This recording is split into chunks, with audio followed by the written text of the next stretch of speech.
The top-ranked American John Isner had a stellar 2018 season, winning his first Masters 1000 crown in Miami and losing that epic Wimbledon semi-final clash against Kevin Anderson that went straight to the history books. Thanks to some withdrawals, John had the opportunity to make a debut at the ATP Finals in London for the first time at the age of 33, although he already ran out of gas, winning 2 of the last 7 matches of the season and setting eyes on 2019. The start of the new campaign was not that good, though, playing 6 tie-breaks in Auckland and Melbourne in losses to the young compatriots Taylor Fritz and Riley Opelka, heading to New York as the top seed and winning 2 matches before suffering another defeat to Opelka in the semis. Riley prevailed 6-7, 7-6, 7-6 after fending off 6 match points in the second set tie-break, and John will now move to the south, accepting Delray Beach wildcard to stand as the second seed behind Juan Martín del Potro.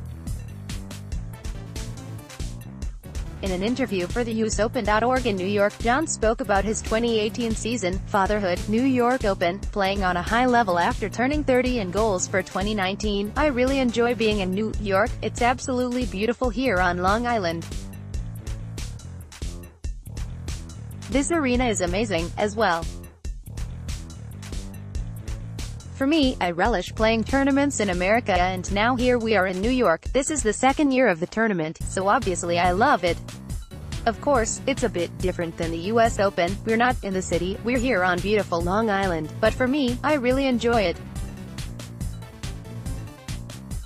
I always played my best in the States, and this is unfortunately probably 3 or 4 years in a row that I've started the year off pretty poorly down in Australia. I can't really put my finger as to why, but I didn't have a great start last year, but I definitely ended the year pretty well and finished inside the top 10, which was nice. So, yeah, look, the only thing I can do is what I can control, and that's practice hard and work out hard away from tournaments. That's what I've been doing since the Australian Open, so I'm definitely very, very eager to get back out on the match court. Last year was a good year, really, even though, in my opinion, I'd only had 4 good tournaments, but that's sometimes what it takes to get your ranking pretty high. Of course, I played well in Miami, I played well in Wimbledon, US Open and Atlanta. I would have liked to have been more consistent last year. That's something I'm working on.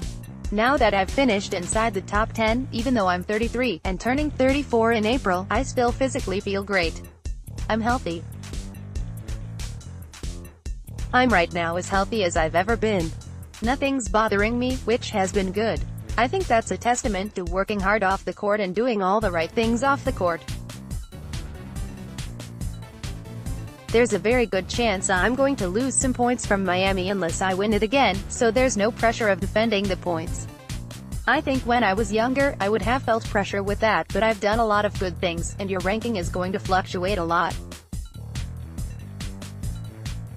Even Novak Djokovic's ranking fluctuated. So it happens to everyone, and it'll happen to me, certainly this year, as well. That's the most fulfilling thing I've experienced ever, being a father. It's the greatest thing to happen to my life and my wife's life. I do take inspiration from the fact many players are able to play great tennis after turning 30. I think especially Roger Federer, who is now 37. So seeing him doing what he's doing at 37 is remarkable. I think someone told me in the top 10 in the world, 7 of us are in our 30s, something crazy like that. It's a pretty remarkable stat in tennis. In the last 5 or 6 years, it's sort of gone that route. You can play for a long time, and guys are maturing much later, and I think I'm one of those, as well.